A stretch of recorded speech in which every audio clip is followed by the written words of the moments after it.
日产客不说的秘密，25万老人还在背房贷，银行为什么敢放贷？先说结论，退休老人还在背房贷，银行一点都不会怕，是因为他都算好了。嗨，我是买房阿元，订阅买房阿元，我先祝你老了有房也有钱。我们上一支影片聊了40岁到50岁已经变成台湾房贷的主力军了。那今天我来跟你讨论70岁还在背房贷，这次来聊一个新闻，标题我念一下：活到老背到老，60岁以上花甲房贷族破25万人。那内容是这样，就是根据统计，全台60岁以上的花甲房贷族已经突破了25万人，等于每8名每9名房贷一族就有1个人超过花甲之年70岁。那你看到这个标题是不是看空一族又要狂喜？你看我就跟你说不要买房子，你房子一买，等到你退休完以后，你看你就70了，你还在还房贷，自始至终都是房奴。怎样又怎样的。好，那你有没有想过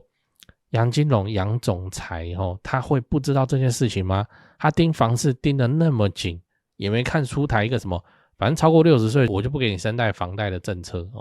或是信用管制也就是说他就觉得这个问题就还好嘛，至少我们没有在他过往的理监事会议中有听到他特别关注这个事情。好，那问题来了，60岁以上还在背房贷的人，银行都不会怕我跟你讲还真的不会因为贷款条件也不怎么样啊。好，来，他当初贷款给你的时候，他怎么会不知道你一贷下去，等你还完，你他妈65、70了，还是贷给你啦所以你要知道银行贷款的底气是什么。那我们就来讨论说银行为什么那么赶，就是他贷给你30年谁知道30年后会怎样？不知道你70岁的时候的身体状况，你是可以到处爬山乱逛，还是已经躺在病床上没有工作能力，然后房贷就缴不出来之类的。可是他就是贷款给你啦。有2个原因第一个原因是当你还款还到60岁的时候，这间房子的剩余价值早就超过未偿还的部位那换句话说就是，就算你今天开始你不还款，对银行来说也没有差，就是把你的房子卖掉，然后把欠款清一清，看有没有剩，有剩就给你我知道有人又要嘴了那我就60岁再去贷款就好了，我就薅银行的羊毛啊。你以为你60岁贷款的时候银行还会给你30年房贷你说这没关系，反正你还完90了差不多了，还没有100不用怕，怎么可能？第二个原因是以房养老以房养老，以房养老这东西又出现了。我跟你讲，你未来一定会非常常听到这个词，因为台湾就是迈入超高龄社会嘛，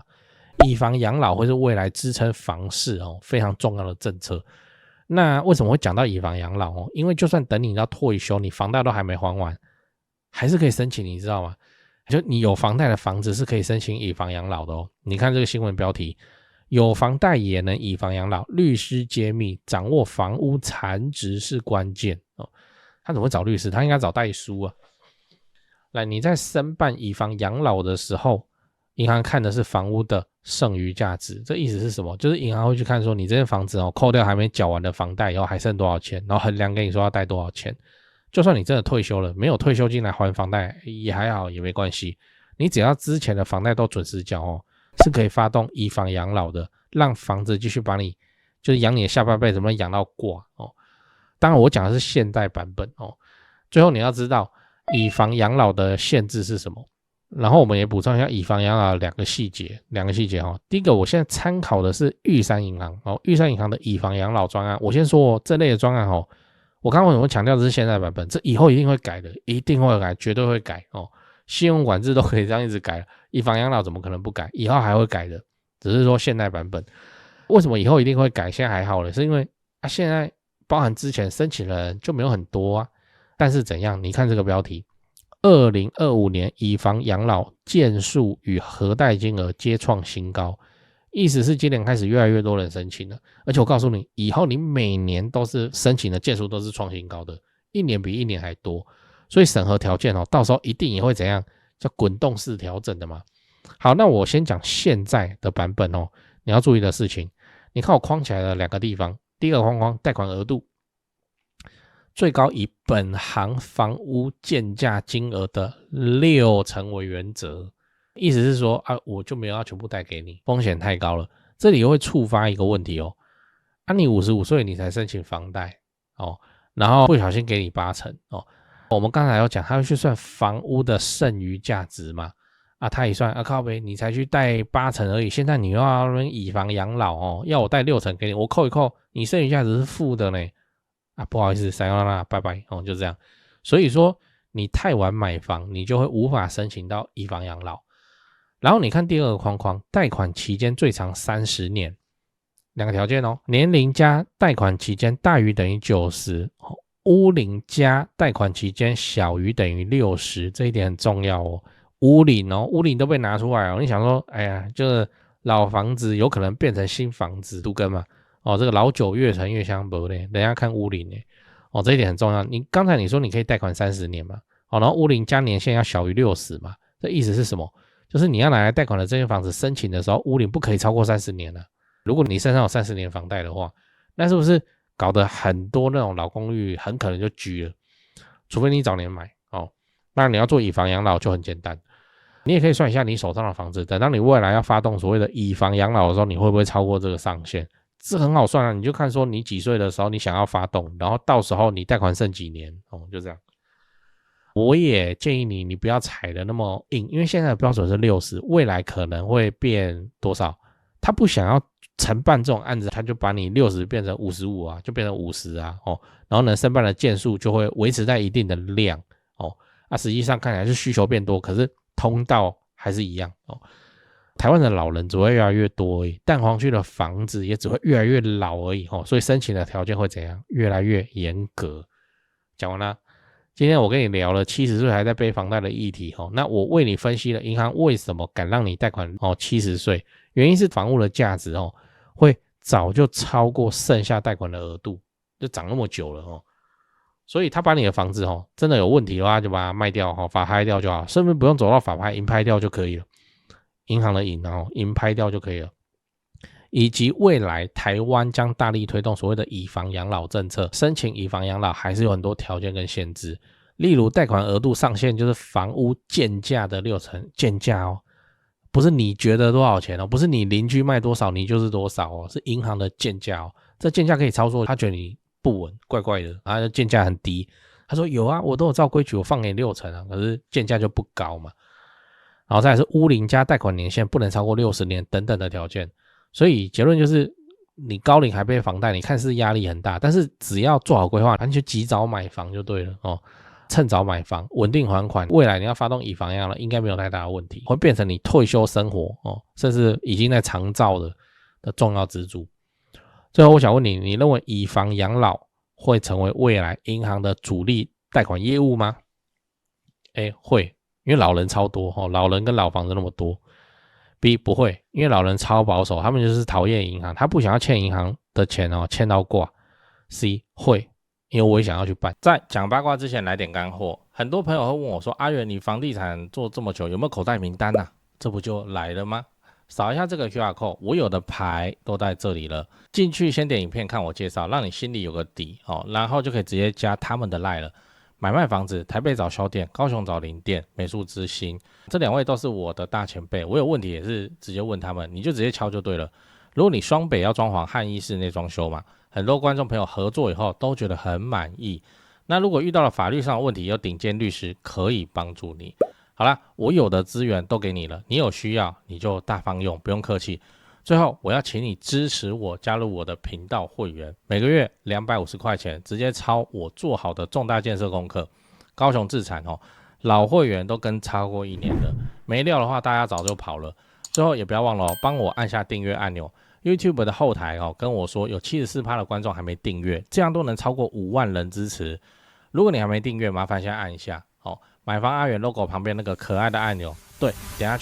去就对了。这样我离10万订阅又更近一点，拍片的动力也会暴增。按好了吗？感谢你这么挺我，祝你老了有房又有钱。讲八卦哦，讲八卦，我来讲一讲哦，以房养老这东西为什么银行不太喜欢推哦？先说最核心的就是这种东西也不用推啊，因为未来哦，你只要是间银行，你趴着，你每天银行门一打开，桌上通通都是以房养老的申请案件啊，不用推广，你知道，那未来需求到了，它自己就会涌入，所以没有什么好推广的。然后再来是什么？我现在讲是银行不太喜欢去做以房养老哦，因为已经发生了，这又不是今年才开始做，去年才开始做，做一段时间了。最严重的事情是什么？就是继承人纠纷。有道理，对不对？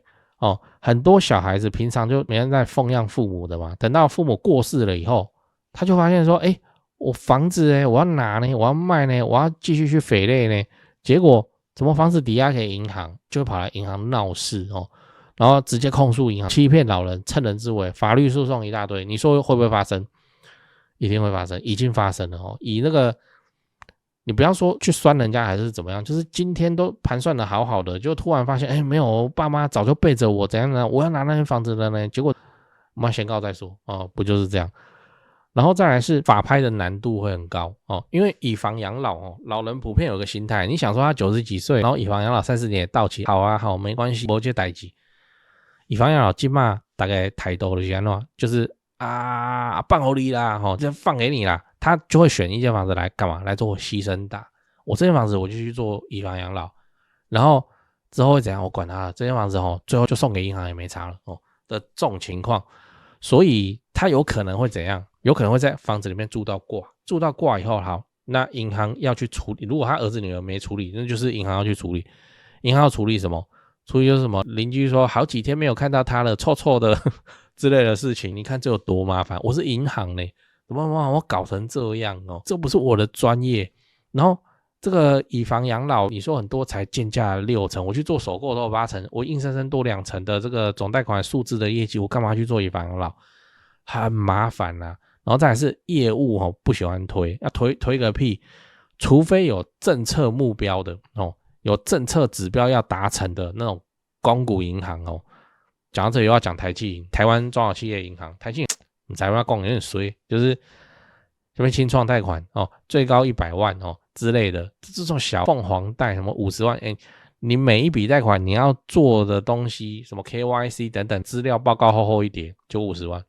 你是行员你想不想做？民营银行就可以不做，所以搞到最后都是台企银通通都要接起来做。我会看现在可能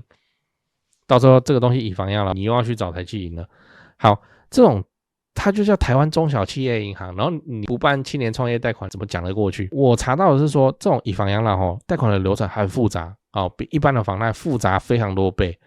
然后额度又不高，才6成那这个业务能拿到的奖金极少且几乎没有，因为这是政策指标，所以行员宁愿去推一些信用贷款，然后去卖储蓄险。储蓄险很难卖，但是我们储蓄险跟以房养老，你要叫我推，好储蓄险就这样，所以很麻烦。而且你以为每间房子通通都可以以房养老以房养老非常的挑什么地段跟屋龄的歧视银行非常挑房子。台北市以外跟那个屋龄超过30年，银行承做的意愿极低。你会想说，我好像有一间乡下的老家没人住了现在长怎样我也不知道拿去做以房养老，弄点钱来花好了，因为卖会卖不掉，你知道卖没有人要，那干脆拿去做以房养老。结果那个乡下鸟蛋地方那个银行不要，所以以房养老这个东西看看就好。而且银行超怕什么东西？社会舆论，他们花那么大的经费在经营所谓的社会形象，还有做很多的公益，对不对？我们去 7 投零钱，就是结账台旁边有捐款箱，还有什么萤火虫计划，是不是？好像什么中国信托资助那个偏远地区的儿童之类的，他花那么多钱去做企业形象，你看来闹个1件2件，我闹给你看就是说有一个80岁的老人家，因为以房养老的钱领完了，合约到期银行就直接去给他法拍掉，然后把老人赶到街上去，就趁老人出门拿慢性病的药的时候，直接怎样看怎样把他处理掉，让他回不去。然后这80岁的老人儿女不管他流落街头，那只能被带到派出所，然后带到派出所一问他怎么了，说我被银行赶出来了，好报。你看那个是社会舆论，所以很麻烦以房养老这东西，银行现在怎么看怎么麻烦，银行就不太想推。